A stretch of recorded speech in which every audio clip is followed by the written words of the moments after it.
কৃষ্ণনগর রাজ্যের সকলেই একসাথে মিলেমিশে বাস করত।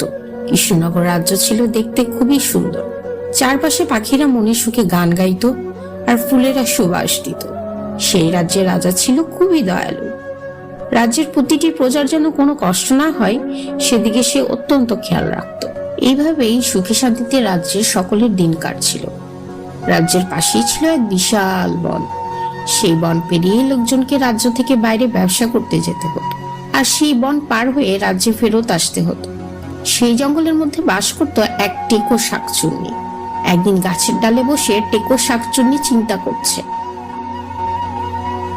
এভাবে আর কয়দিন? শাকচুন্নি রাজ্যে আমি সবচেয়ে কুৎসিত শাকচুন্নি। যদি আমার মাথা টেকো না হতো তাহলে আমাকে আমার বাকি সখীরা এভাবে টেকো টেকো বলে মজা নিত না।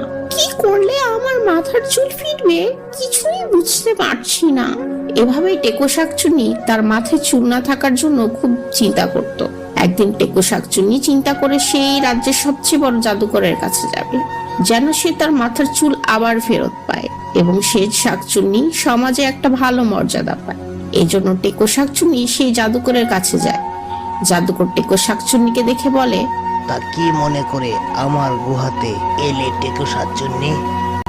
দেখো, আমি খুব ভালো করেই জানি এই রাজ্যের সবচেয়ে বেশি ভালো জাদু তুমি জানো।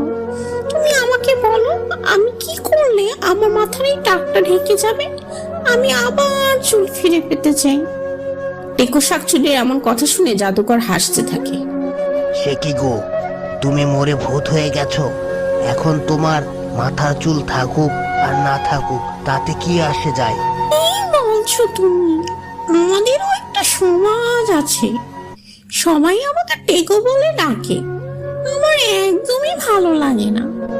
তুমি বলো, তুমি যদি আমাকে সাহায্য করো আমি তোমাকে অনেকগুলো স্বর্ণমুদ্রা দিতে পারবো। তুমি তো জানো আমার কাছে স্বর্ণমুদ্রার কোনো অভাব নেই। জাদুকর শুনে এই কথা খুব খুশি হয়।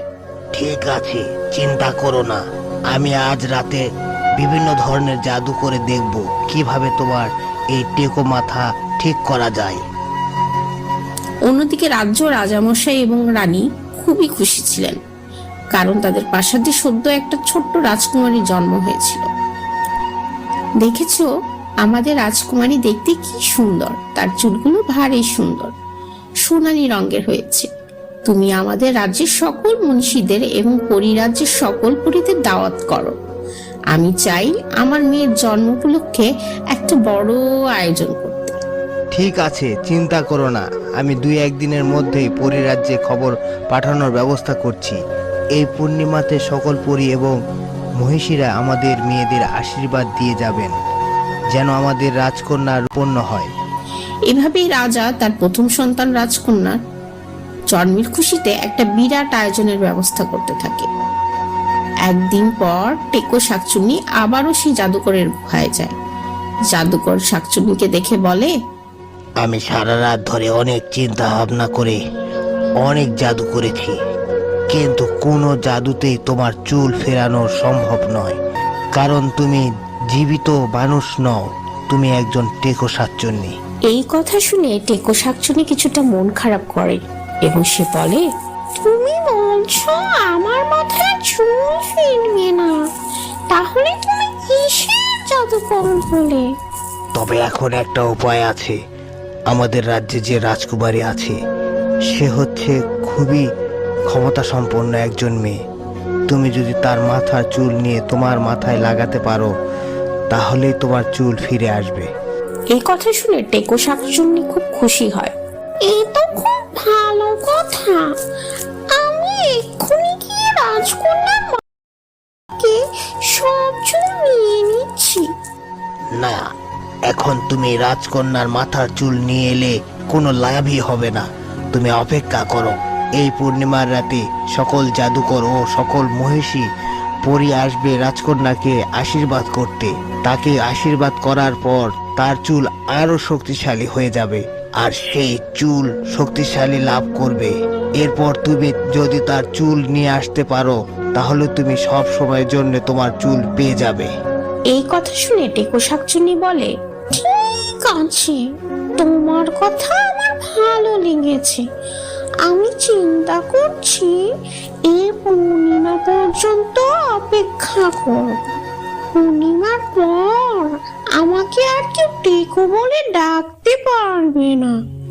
আমি অবশ্যই রাজকন্যার সব চুল নিয়ে নিব আর আমার নিজের মাথায় লাগিয়ে নেব। এভাবেই টেকো সবসময় খুশি হয়ে সেই পূর্ণিমা রাতের আসার অপেক্ষা করতে থাকে। অবশেষে সেই পূর্ণিমা রাত চলে আসে।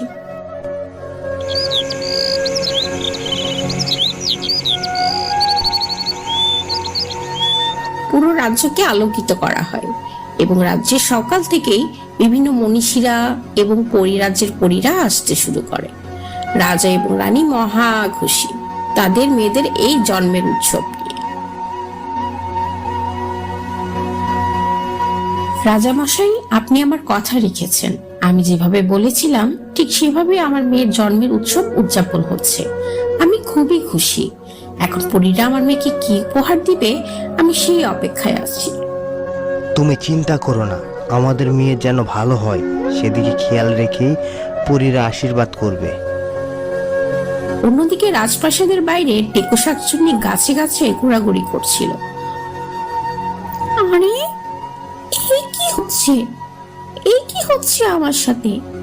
এই বাচ্চা একটা মেয়ের চুল ধরাতে আমি এত বড় একটা আঘাত কি করে পেলাম? আবারও টেকো শাকচুন্নি চেষ্টা করে। এবারও সে রাজকন্যা চুলে হাত দিতে গিয়ে কোনো কিছুই করতে পারে না, বরং সে নিজেই আহত হচ্ছিল। এটা দেখে শাকচুন্নি বুঝতে পারে তার মানে সে জাদুকর ঠিকই বলছিল, রাজকন্যা কোনো সাধারণ মেয়ে নয়, বরং অসাধারণ শক্তির মেয়ে। আমি কোনোভাবেই তার এই চুল নিতে পারবো না। আমাকে এভাবে সারা জীবন টেকো শাকচুন্নি হয়ে থাকতে হবে। আর কোনো উপায় না দেখে সে আবারও তার গাছে ফিরে যায় এবং জঙ্গল